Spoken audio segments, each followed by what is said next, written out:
Hello, flower lovers. I'm Carolyn Ellis. Welcome to Design in Bloom, seasonal flowers for your table and home. I often hear people say, I love flowers. I wish I could arrange them. Design in Bloom is my response. In each episode, I will take you step by step through a flower arrangement, low stress, high success. Thanks for joining me. Let's design some flowers for your table and home. Hello, flower lovers. I'm Carolyn Ellis. I'm so glad you're with me today. It's fall in Massachusetts. It's a great season to arrange flowers. I have two color-blocked arrangements to show you today. The first is this large one, which I made last night. I'll walk you through the plant material that's in it, and then I have a smaller container scaled for your table or home, and with that one, step by step, I'll make a color-blocked arrangement so you can see how it's done. The basic idea of color blocking is you cluster the plant material, the flowers, and the foliage by type.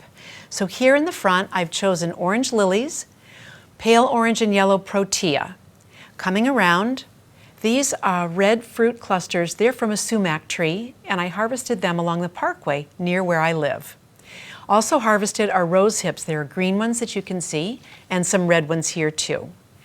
The purple foliage is azalea, which I was able to cut in my friend Cynthia's garden. There are dried materials here too, which is one of the nice aspects of arranging in the fall.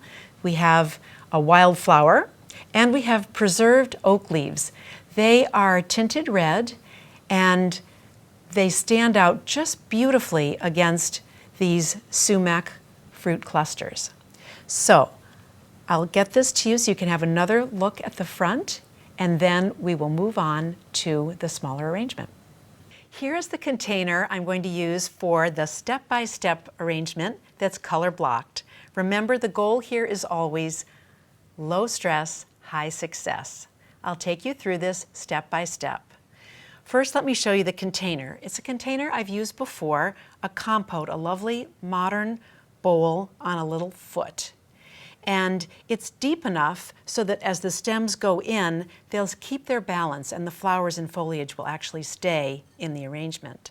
The mechanics I'm using are a pillow, a plastic pillow by the floral designer Holly Chappell. These are available at floral design stores and online. This one I have fastened in 6 or 7 places at the perimeter, and I'm letting the top layer slightly emerge from the container.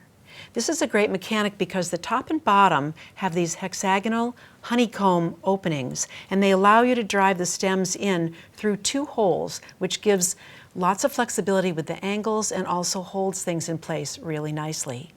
It's a great setup for a wild, airy arrangement, but it's also good for what I'm going to do today, which is a tighter arrangement. This color-blocked arrangement will have everything pretty close to the bowl.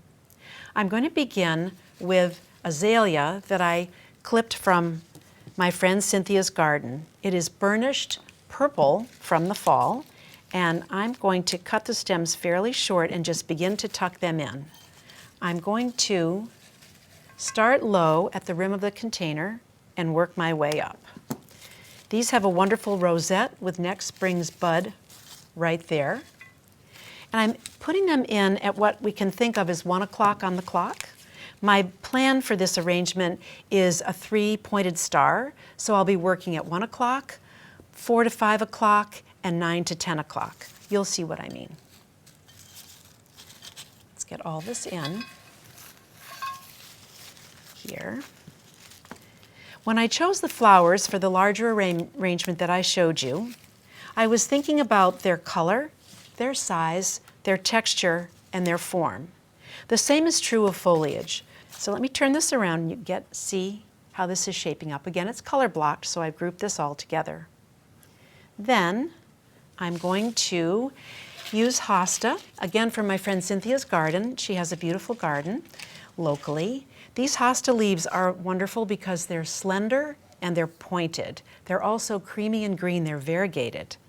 A very, very nice contrast to the shape and form of the azalea. And I'm tucking them in here, again in the lower right. It's always good when you start an arrangement to have a vision for what the arrangement's going to look like. Let's say you're going to color block, and to have a plan view in mind. So for me in this case, it's a 3-pointed star. That feels comfortable to me. And I can just keep it in mind as I'm adding other things. Keep me from getting lost. This is lamb's ear. And we talked about thinking about color with flowers and foliage. Here we have a really nice range from purple to cream and green, and now this beautiful silvery gray. In addition, the textures vary nicely too. The azalea is a matte finish and slightly ruffled, slightly irregular. The hostas are beautiful. They are almost semi-gloss and very, very smooth. And then this silver gray lamb's ear, which I can show you right here. Oh my goodness, it's hairy. It almost needs a shave, but it's so soft. It's just soft and velvety. And again, we're working with colors. Foliage is a great way to make your arrangement really have distinction. Next, I'm going to add the first of the flowers, these purple callas, to this arrangement, and I am going to layer them on top of the hostas. This will be a really nice pairing of the smooth petals and the deep purple color with these the leaves that have such beautiful variegation and so much personality. Here we go. Oh, look at that. Get a real third dimension out of these calla lilies. And purple is a great color to work with for fall. Next, I'm going to add the orange tulips. I'll take a few of them out right here. I'm going to cut them pretty short right out of their foliage. Tulips are not everyone's favorite fall flower, but the colors are really irresistible, and they're certainly readily available in grocery stores and other places where many people find it easy to shop for flowers. They also have a smooth texture, which I really like. Mums are lovely, but they have a very complex texture, and that wasn't what I was going for. In many ways, although it's subtle, I really want to showcase the foliage. There, put this here. Oh, look at that. Oh, they're so cute the way, like little, look like little faces. Just, gotta love them. They're so cute. Here we go, there. But isn't it nice to see plant material clustered? Coming across, the next thing I'm going to add is hydrangea, and this is from Cynthia's garden. Her garden is so robust that honestly, to find a small blossom, you have to look very, very hard. But I did, and this I think is lovely with the callas and with the foliage. Just so pretty. So give us a clean little cut here and tuck these right in.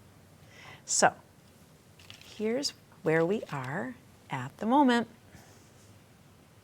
Good. Now I'd like to add the preserved red leaves to this arrangement.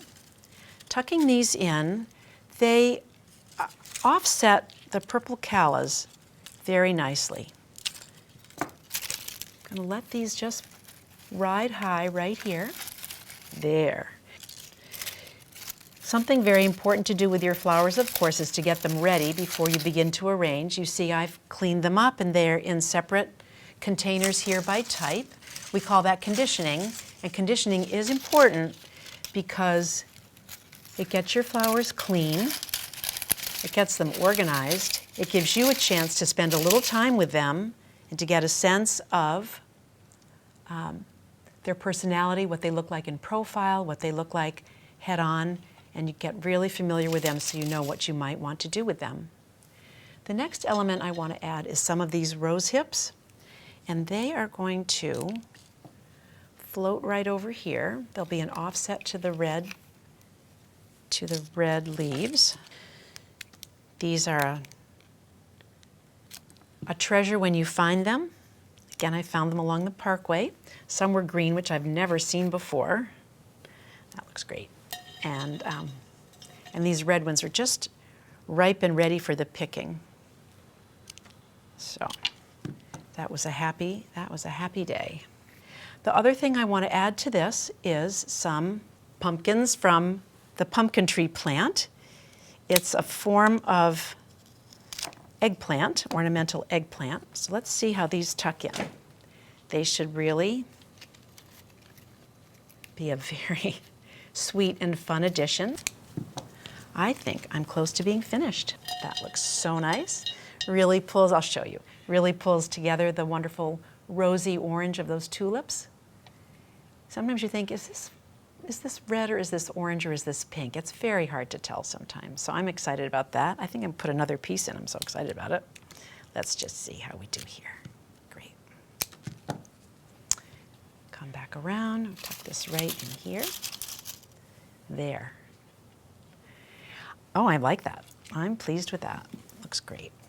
Here are the two arrangements that I have showed you today. The large one I made last night and the smaller one that we put together step by step just now.